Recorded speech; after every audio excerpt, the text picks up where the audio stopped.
नमस्कार।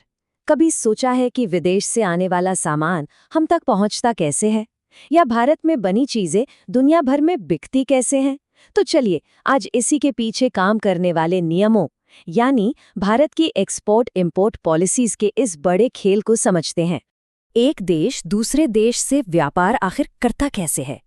देखिए, हम जब ऑनलाइन कुछ ऑर्डर करते हैं तो बस एक क्लिक किया और काम हो गया। लेकिन जरा सोचिए, जब हजारों टन सामान से भरे बड़े बड़े कंटेनर एक देश से दूसरे देश जाते हैं तो उसके पीछे की प्रक्रिया कितनी ज्यादा जटिल होगी। और असल में कहानी कुछ ऐसी है। हर एक शिपमेंट के पीछे नियमों, दस्तावेजों और प्रक्रियाओं का एक बहुत बड़ा जाल होता है। मतलब कागजी कार्रवाई से लेकर आज के डिजिटल सिस्टम तक सब कुछ इसमें शामिल है। तो फिर इन नियमों की बुनियाद क्या है? चलिए समझते हैं। इसे ना आप एक तरह से ट्रेड के लिए बने ट्रैफिक रूल्स की तरह मान सकते हैं, जो हर चीज को अपनी जगह पर व्यवस्थित रखता है। अच्छा, तो इन सब नियमों का आखिर मकसद क्या है? असल में इसके 3 बड़े गोल हैं। पहला, विदेशी करेंसी को सही तरीके से मैनेज करना। दूसरा, ये पक्का करना कि देश में अच्छी क्वालिटी का सामान ही आए। और तीसरा, जो कि सबसे जरूरी है, अपनी अर्थव्यवस्था को बाहरी खतरों से बचाकर रखना। अब देखिए, ये नियम कोई रातों रात नहीं बन गए, ये वक्त के साथ बने हैं। सबसे पहले 1962 में कस्टम्स एक्ट आया, जो सामान की आवाजाही पर नजर रखता था। फिर 1992 में आया फॉरेन ट्रेड एक्ट, जिसने व्यापार को बढ़ावा देने पर जोर दिया। और आखिर में 1999 में आया फेमा यानी फॉरेन एक्सचेंज मैनेजमेंट एक्ट, जिसने विदेशी करेंसी के लेन देन को कंट्रोल किया, और ये आज भी बहुत महत्वपूर्ण है। ठीक है, तो मान लीजिए किसी को ये बिजनेस शुरू करना है, उसका सबसे पहला स्टेप, पहला कदम क्या होगा? आइए अगले हिस्से में यही समझते हैं। सबसे पहला और सबसे जरूरी कदम है IEC यानी इंपोर्टर एक्सपोर्टर कोड लेना। ये director general of foreign trade यानी DGFT की तरफ से जारी किया गया एक 10 डिजिट का कोड है। इसे आप सामान के लिए एक तरह का पासपोर्ट समझ लीजिए। इसके बिना भारत में इंपोर्ट एक्सपोर्ट का बिजनेस शुरू ही नहीं हो सकता। और अच्छी बात यह है कि इसे लेना काफ़ी सीधा साधा प्रोसेस है। बस अपने एरिया के DGFT ऑफिस में एक एप्लीकेशन देनी होती है, और साथ में अपनी प्रोफाइल, बैंक सर्टिफिकेट और पैन कार्ड जैसी कुछ ज़रूरी चीज़ें लगानी होती हैं। तो एक बात साफ है, नो IEC, नो बिजनेस। सीधी सी बात है। यही इस पूरे खेल की असली चाबी है। ओके, तो अब बात करते हैं असल काम की, यानी सामान भेजने और मंगाने की, मतलब एक्सपोर्ट और इंपोर्ट की। और हाँ, दोनों के लिए नियम भी अलग अलग हैं। पहले एक्सपोर्ट की बात करते हैं। देखिए, ज्यादातर सामान फ्री एक्सपोर्ट कैटेगरी में आता है।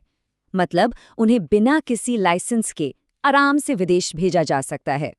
लेकिन हाँ, कुछ सामान रिस्ट्रिक्टेड होते हैं, जिन्हें भेजने के लिए सरकार से एक खास परमिशन या लाइसेंस लेना पड़ता है। और इसमें कुछ काफ़ी इंटरेस्टिंग कैटेगरीज भी हैं, जैसे कि आप माल के सैंपल आसानी से भेज सकते हैं। 5 लाख रुपए तक के गिफ्ट्स भी एक्सपोर्ट किए जा सकते हैं। और तो और वारंटी के लिए स्पेयर पार्ट्स भी भेजे जा सकते हैं। यहाँ तक कि जो लोग सफ़र करते हैं, उनके निजी सामान के लिए भी अपने अलग नियम हैं। अब बात करते हैं इंपोर्ट की। यहाँ एक बड़ा दिलचस्प नियम है। ज़्यादातर नई मशीनरी या कैपिटल गुड्स को तो आसानी से इंपोर्ट किया जा सकता है। लेकिन अगर बात पुराने यानी सेकेंड हैंड सामान की हो, तो कहानी थोड़ी अलग है। वो रिस्ट्रिक्टेड है और उसके लिए लाइसेंस चाहिए होता है। जैसे कि अगर पुराने कंप्यूटर, फोटोकॉपी मशीन या डीजल जनरेटर सेट इंपोर्ट करने हैं, तो एक खास लाइसेंस लेना होगा। अब सवाल है, ऐसा क्यों? ऐसा इसलिए ताकि देश में पुराना और कम क्वालिटी का सामान इकट्ठा ना हो और अपनी डोमेस्टिक इंडस्ट्रीज को भी सपोर्ट मिले। लेकिन रुकिए, ये पूरी कहानी सिर्फ नियमों और पाबंदियों की नहीं है। सरकार एक्सपोर्ट को बढ़ावा देने के लिए कुछ फायदे भी देती है। इसे आप इस गेम का एक बोनस लेवल समझ सकते हैं। तो ये पॉलिसी सिर्फ कंट्रोल के लिए नहीं है। इसका एक बहुत बड़ा मकसद भारत के एक्सपोर्ट्स को जोरदार तरीके से आगे बढ़ाना भी है। और ये करने के लिए सरकार ने एक्सपोर्टर्स की मदद के लिए कई जबरदस्त स्कीम्स बनाई हैं। चलिए कुछ मेन स्कीम्स पर नजर डालते हैं। इनमें से एक है EPCG स्कीम। अब सोचिए जरा, अगर कोई एक्सपोर्टर है तो इस स्कीम के तहत वो विदेश से महंगी महंगी मशीनें सिर्फ 5% कस्टम ड्यूटी पर इंपोर्ट कर सकता है। बस एक छोटी सी शर्त है कि उस मशीन से बने माल का एक तय हिस्सा एक्सपोर्ट करना होगा। है ना कमाल की डील? एक और कमाल की स्कीम है DEPB। मान लीजिए किसी ने विदेश से कच्चा माल मंगाया और उस पर इंपोर्ट ड्यूटी दी। फिर उसने उस कच्चे माल से कोई सामान बनाकर उसे एक्सपोर्ट कर दिया। तो इस स्कीम के तहत सरकार क्या करती है? वो जो ड्यूटी चुकाई गई थी ना, वो क्रेडिट के तौर पर वापस मिल जाती है। इस क्रेडिट को अगली बार कुछ इंपोर्ट करने में इस्तेमाल किया जा सकता है। मतलब पैसा जाया नहीं गया। और ये जो बात है ना, ये इस पूरी पॉलिसी का निचोड़ बता देती है। सरकार की नीति का उद्देश्य निर्यात को बढ़ावा देना है और आयात के उदारीकरण की प्रक्रिया को सुविधाजनक बनाना है। यानी एक तरफ एक्सपोर्ट्स को धक्का देना और दूसरी तरफ इंपोर्ट्स को आसान बनाना, यही बैलेंस सब कुछ है। तो आखिर में एक बड़ा सवाल उठता है, आज जब ग्लोबल ट्रेड इतना डिजिटल और फास्ट हो गया है, तो क्या ये कागज वाले जमाने के नियम भविष्य में काम कर पाएंगे और इन्हें आगे के लिए कैसे बदलना होगा?